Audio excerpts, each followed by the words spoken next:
अस्सलाम वालेकुम, welcome to my channel E4U activities. Dear students, आज 28/5/2021 को महाराष्ट्र शासन की जानिब से एक 11 पेज का जीआर शासन निर्णय जारी किया गया है एसएससी एग्जाम्स और उसके रिजल्ट के ताल्लुक से। पहले एक जीआर आया था जिससे ये आदेश दिया गया था कि इस साल हमारे महाराष्ट्र में कोरोना इस महामारी की बीमारी की वजह से एसएससी के एग्जाम रद्द किए जाते हैं। लेकिन बीच में फिर एक न्यूज आई थी कि हाई कोर्ट ने जो है इसके बारे में महाराष्ट्र सरकार को फटकार लगाई है कि अगर आप ऐसा करते हो कि रिजल्ट कैसे तैयार होगा, 11th में एडमिशन कैसे होगा, उनको मार्कशीट किस तरह से दी जाएगी, ये सारी चीजें जो है उन्होंने महाराष्ट्र सरकार से पूछा था और उनसे कहा था कि आप एग्जाम कंडक्ट कीजिए।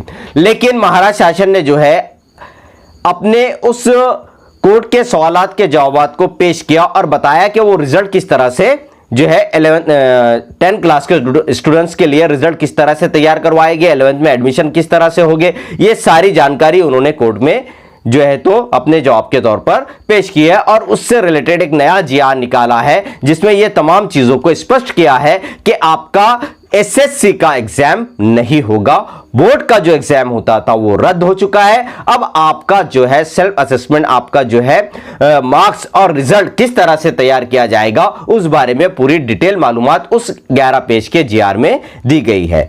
तो आप देखिए स्क्रीन के ऊपर मैं आपको ये जीआर के कुछ स्क्रीनशॉट्स बता रहा हूं जो 11 पेज का जीआर व्हाट्सएप ग्रुप्स के ऊपर आया है जो मराठी में है। मैंने उसे जो है हिंदी और उर्दू में ट्रांसलेट करके आपके सामने पेश कर रहा हूं और उसके जो है तो उसको डील करने की कोशिश कर रहा हूं, एक्सप्लेन करने की कोशिश कर रहा हूं। तो आप ये वीडियो खुद भी देखें, अपने क्लास 10 के तमाम स्टूडेंट्स तक भी पहुंचाए और क्लास 10 के तमाम टीचर्स तक भी इसको पहुंचाए। और अगर आपने मेरा चैनल E4U एक्टिविटीज को सब्सक्राइब नहीं किया है तो इसे सब्सक्राइब करें, क्योंकि इस पर क्लास 8, 9, 10 इंग्लिश सब्जेक्ट के तमाम लेसन्स, पोएम्स के वीडियोस के साथ और बहुत सारे वीडियोस अवेलेबल है।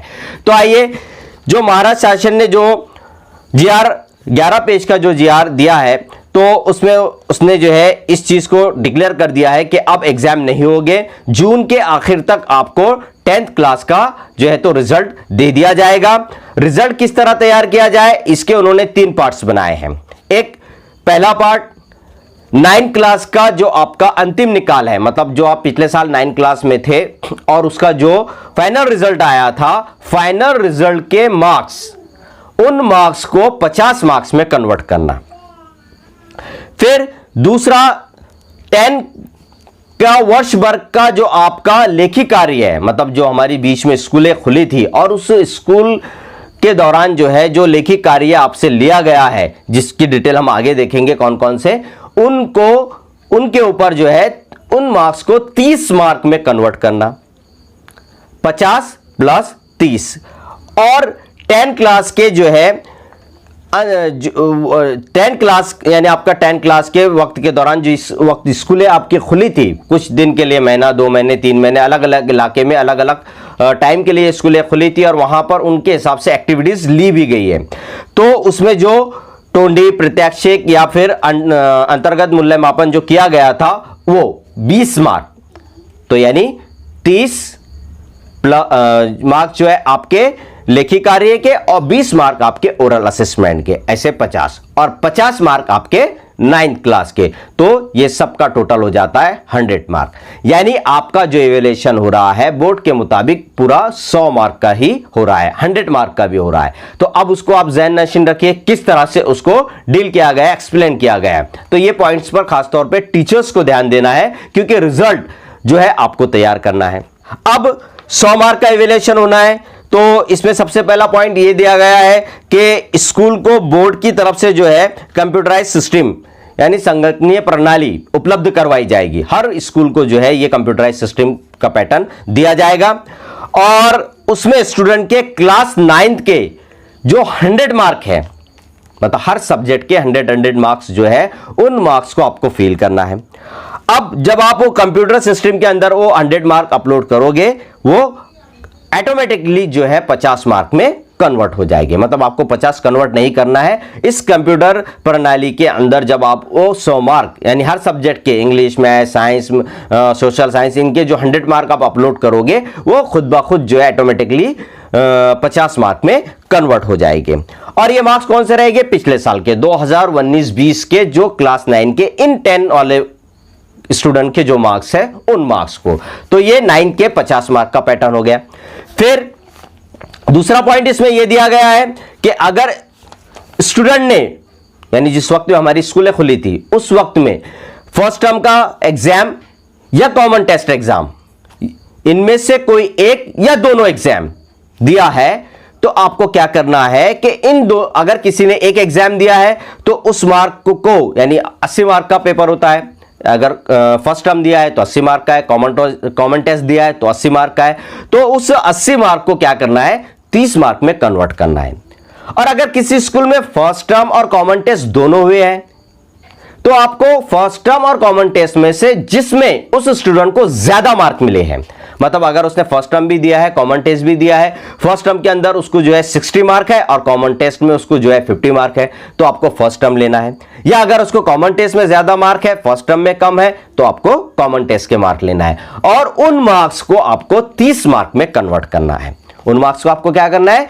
अब इनको 30 मार्क में कन्वर्ट करना है और कन्वर्ट करके जो है उस संगणकीय प्रणाली कंप्यूटराइज सिस्टम के अंदर अपलोड करना है। उन 30 मार्क को, 80 मार्क को नहीं, 30 मार्क को।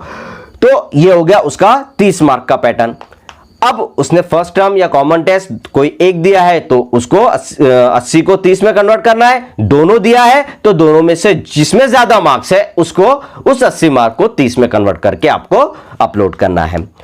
दूसरा पॉइंट इसमें दिया है कि अगर फर्स्ट टर्म कॉमन टेस्ट में से कोई भी एक एग्जाम दिया है तो आपको जो है एक एग्जाम को 80 मार्क को 30 में कन्वर्ट कर उसे अपलोड करना है। अब मसला यह आता है कि बहुत सारी जगह स्कूलें खुली, कम वक्त के लिए खुली, ना फर्स्ट टर्म हुआ, कॉमन टेस्ट का वक्त आते आते स्कूलें बंद हो गई। मतलब अब जो कॉमन टेस्ट का वक्त आ रहा था, जिस वक्त में, जिस टाइम में हम कॉमन टेस्ट लेते थे, वो आते आते स्कूलें बंद हो गई। ना हम फर्स्ट टर्म ले पाए और ना हम कॉमन टेस्ट ले पाए। तो अब ऐसे वक्त में क्या करना है?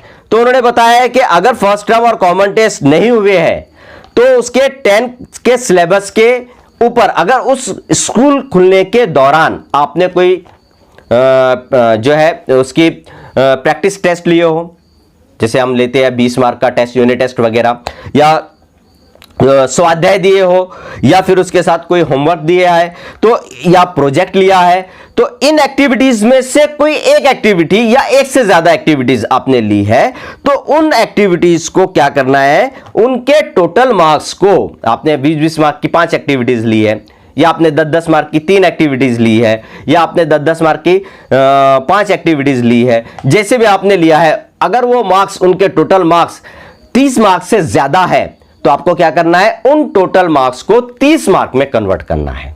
ये आपको दूसरा ऑप्शन दिया है। अगर आपने फर्स्ट टर्म कॉमन टेस्ट नहीं लिए है, आपने टेस्ट स्वाध्याय वगैरह लिए हैं, तो उसको आपको, अगर एक लिया है तो एक, और एक से ज्यादा लिया है तो उनके टोटल मार्क को 30 मार्क में कन्वर्ट करना है।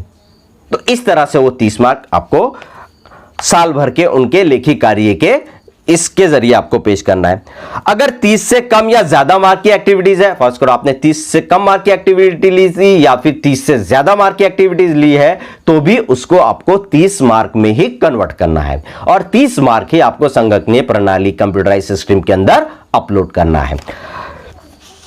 अब इसमें अगला जो पॉइंट दिया है कि अगर किसी स्कूल में किसी वजह से ऐसा हुआ हो कि ना आप फर्स्ट टर्म ले पाए, ना आप कॉमन टेस्ट ले पाए, ना आप टेस्ट ले पाए, ना आप स्वाध्याय ले पाए, ना आप प्रोजेक्ट दे पाए, ना आप प्रैक्टिकल ले पाए, मतलब आप किसी भी किस्म की कोई एक्टिविटीज नहीं करवा पाए।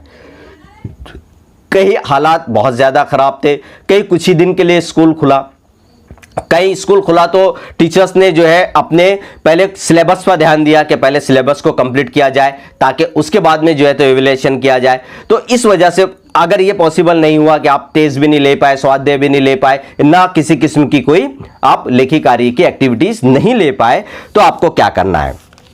तो आपको क्या करना है कि इन एक्टिविटीज में से, यानी टेस्ट, स्वाध्याय, प्रोजेक्ट और प्रैक्टिकल, इन एक्टिविटीज में से कोई एक या एक से ज्यादा एक्टिविटीज आपको स्टूडेंट से करवा कर लेना है। याद रखिए, अब आपको इन एक्टिविटीज को स्टूडेंट से करवा कर लेना है अपने तौर पर। अपने तौर पर उनसे आपको ये एक्टिविटीज करवाकर लेना है और टोटल मार्क्स जो है उनको 30 में कन्वर्ट करना है। तो इस तरह से आपको ध्यान रखना है कि अगर आप कोई भी एक्टिविटीज नहीं ले पाए तो अब आपको उन स्टूडेंट से वो एक्टिविटीज करवा कर लेना है। आप टेस्ट लीजिए या स्वाध्याय लीजिए या फिर प्रोजेक्ट लीजिए या फिर प्रैक्टिकल लीजिए, इनमें से कोई एक एक्टिविटी या एक से ज्यादा आप लेना चाहे तो ले सकते हैं, या सिर्फ एक भी एक्टिविटी ले सकते हैं आप 30 मार्क की, और या वो 30 से ज्यादा मार्क्स होते हैं तो उन 30 मार्क को आप उन मार्क्स को आपको 30 मार्क में कन्वर्ट करना है। इस बात का आपको ध्यान रखना है। फिर इन 30 मार्क को बोर्ड के जरिए आपको जो दी गई संगणकीय प्रणाली, कंप्यूटराइज सिस्टम प्रणाली जो दी गई है, उन 30 मार्क को उनमें अपलोड करना है। आपने 9 के मार्क्स अपलोड कर दिए, 100 मार्क वो 50 में कन्वर्ट हो गए, ये आपको कन्वर्ट करके 30 मार्क वहां पर अपलोड करना है। अब ये 80 मार्क हो गए। अब ये हो गया आपका 80 मार्क का लेखी कार्य। अब 20 मार्क इंटरनल असेसमेंट, अब वो किस तरह से करना है, टोंडी प्रत्याशी का अंतर्गत मूल्यमापन को किस तरह से करना है। तो इसमें जो पहला पॉइंट दिया है कि जिन स्कूल ने ओरल या प्रत्याशिक या प्रैक्टिकल या अंतर्गत मूल्यमापन किया है 20 मार्क का, जो पैटर्न होता है उसका, ओरल का, टोंडी का, प्रत्याशिक का, प्रैक्टिकल का, जिन स्कूल्स ने किया है तो उन 20 मार्क्स को उसे उस संगणकीय प्रणाली के अंदर अपलोड करना है। बहुत सारे स्कूल में ये हुए हैं, बहुत सारी स्कूलें ज्यादा दिन के लिए खुली थी, बहुत दिन तक चली थी और ये सारी चीजें वहां पर हुई थी, तो इन मार्क्स को उन्हें वहां पे अपलोड करना है। फिर अगर जिन स्कूल में नहीं हुआ है तो उन्हें क्या करना है कि उन्हें बोर्ड के पैटर्न से टोंडी, प्रत्याशिक और अंतर्गत मूल्यमापन अपने स्टूडेंट से करवा कर लेना है या उनका करना है। तो उन जिन्होंने किया है उसे अपलोड कर देना है, और जिन्होंने नहीं किया है तो जो बोर्ड का पैटर्न हमको दिया गया है, हम सबको पता है 10 का बोर्ड का पैटर्न क्या है, तो ओरल लेने का, प्रैक्टिकल लेने का, तो उस पैटर्न से उनका एवेल्यूएशन करके उन 20 मार्क को भी उस संगणकीय प्रणाली, कंप्यूटर प्रणाली के अंदर हमको बोर्ड के जरिए जो दी गई है अपलोड कर देना है। तो अब इससे क्या हो गया, अब हो गए हमारे 50, 30, 20 टोटल 100 मार्क। तो इस तरह से आपके जो टीचिंग सब्जेक्ट है इनके 100 मार्क का इवैल्यूएशन आपको स्कूल को करना है और इसके हिसाब से जो है तो उनका बोर्ड का रिजल्ट लगेगा। अब आता है मामला श्रेणियों सब्जेक्ट का, जो ऑप्शनल ग्रेड वाले सब्जेक्ट होते हैं। तो इन ग्रेड के सब्जेक्ट्स को जो है आपको उनके भी मार्क्स नहीं बल्कि उनके ग्रेड, जो ग्रेड होते हैं ए, बी, ओ, सी, तो उनके ग्रेड के श्रेणी के मार्क्स भी आपको जो है तो अपलोड करना है बोर्ड के संगणकीय प्रणाली के अंदर। उन ग्रेड वाले सब्जेक्ट के मार्क्स भी आपको उसके ऊपर फिल करना है। तो इन तमाम चीजों को मिलाकर जो है फिर क्या होगा, इन तमाम चीजों को मिलाकर आपके 10 क्लास की जो है मार्क्स शीट जो है तैयार की जाएगी, स्टूडेंट का रिजल्ट आएगा। अब ये हो गया आपके एग्जाम से रिलेटेड जो रिजल्ट का कंफ्यूजन था वो दूर कि आपका रिजल्ट कैसे बनेगा। अब आपका 9th क्लास का जो परफॉर्मेंस है वो 50% वो हो रहा है, और जो स्कूलें आपकी खुली थी उस दौरान अगर आपकी एक्टिविटीज हुई है वो एक्टिविटीज, और अगर नहीं हुई है तो आपके टीचर्स जो है जिन स्टूडेंट्स की नहीं हुई है उन स्टूडेंट्स की एक्टिविटीज लेंगे और जो है तो उसके जरिए आपका इवैल्यूएशन किया जाएगा। तो इस तरह का आपका बोर्ड का रिजल्ट आएगा। अब अगला मरेला आता है 11th के एडमिशन का। अब 11वीं का एडमिशन कैसे होगा, तो अब यहां पर गवर्नमेंट ने जो है एक नया जीआर निकाला है। इस जीआर के मुताबिक उन्होंने इस 11th के एडमिशन के लिए ऑनलाइन ऑफलाइन जो भी एडमिशन होगा इसके लिए जो है सीईटी ऑप्शनल करार दिया है। मतलब जिनको देना है वो दे सकते हैं, जिनको नहीं देना है वो नहीं दे सकते हैं। लेकिन इसके अंदर अब एक शर्त रखी गई है कि 11वीं का जो एडमिशन होगा कॉलेजेस का, इसका जो पहला राउंड होगा वो होगा उन बच्चों का एडमिशन होगा जिन्होंने सीईटी दिया है उनके मार्क्स के हिसाब से। यानी 10वीं क्लास तो आप तमाम स्टूडेंट पास हो चुके हो, लेकिन 11वीं के एडमिशन के लिए आपको पहला राउंड में अगर एडमिशन चाहिए, आपकी पसंद के कॉलेजेस चाहिए, आपकी पसंद की फैकल्टी चाहिए, तो आपके पसंद का शहर चाहिए, तो उसके लिए जरूरी है आपको सीईटी देना। ये आप पर डिपेंड है आपको देना है या नहीं देना है। आप देते हैं तो आपको ये सारी चॉइस मिलेगी। अब पहले राउंड के अंदर जो स्टूडेंट सीईटी देंगे उनका 11th में एडमिशन हो जाएगा उनके मेरिट लिस्ट के हिसाब से। अब दूसरे राउंड में जो जगह बच जाती है, मतलब सीईटी के स्टूडेंट के एडमिशन के बाद जो जगह बचेगी, उन जगह पर जिन बच्चों ने सीईटी नहीं दिया है तो उनके मार्क्स के मेरिट लिस्ट के हिसाब से उनका एडमिशन होगा। मतलब उनको सेकेंड ऑप्शन मिलेगा, फर्स्ट प्रेफरेंस मिलेगा उन बच्चों को जो सीईटी देंगे। और सीईटी जो है आपका पैटर्न वही है जो आपको इससे पहले, इसका वीडियो ऑलरेडी मेरे चैनल पर अवेलेबल है, किस तरह से होगा। 2 घंटे का होगा, 100 मार्क का होगा और तमाम सब्जेक्ट जो आपने 10th क्लास में पढ़े हैं उन पर होगा। उन तमाम सब्जेक्ट पर जो है तो आपका सीईटी लिया जाएगा। तो इंशाल्लाह इससे रिलेटेड और लेटेस्ट वीडियो मैं बहुत जल्द अपलोड करूंगा, उसे देखें। तो आज का ये जो हमारा वीडियो था ये क्लास 10 के लिए था। अब इस क्लास 10 के रिजल्ट के लिए उसी जीआर के अंदर टीचर्स के लिए, स्कूल के लिए इन्फॉर्मेशन दी गई है कि आपको एक समिति बनाना है। समिति के अंदर जो है जो सब्जेक्ट टीचर्स है, एचएम है, सुपरवाइजर्स है, ये तमाम को मिलाकर एक समिति बनेगी। जो सब्जेक्ट टीचर है वो अपने अपने सब्जेक्ट के मार्क्स का इवैल्यूएशन करके मार्क्स जो है तो तैयार करके क्लास टीचर के पास देगा और क्लास टीचर उन तमाम मार्क्स को एक जगह करके उस संगठनीय प्रणाली के अंदर अपलोड करेगा। तो इस तरह से वो समिति अपने तौर पर जो है पूरा ऑफिशियल कार्य करेगी और वो समिति जो है अब जो मार्क्स को अपने स्टैम्प के जरिए, समिति के स्टैम्प के जरिए बोर्ड को भेजेगी, उन मार्क्स को ही माना जाएगा। तो इस तरह से जो है तो क्लास 10 का आपका रिजल्ट आएगा। तो उम्मीद करता हूं कि आपको ये तमाम बातें समझ में आ चुकी होगी। इंशाल्लाह आपसे और डिस्कशन करने के लिए बहुत जल्द मैं लाइव क्लास रखूंगा जिसमें आप अपने प्रॉब्लम्स को पूछ सकते हैं, जिसे दूर करने की और आपको दोबारा समझाने की मैं कोशिश करूंगा। तो बने रहे मेरे साथ, देखते रहे मेरा चैनल E4U एक्टिविटीज और सीईटी वाले स्टूडेंट अपनी क्लास 10 की प्रिपरेशन को स्टार्ट कर दे। Thank you very much.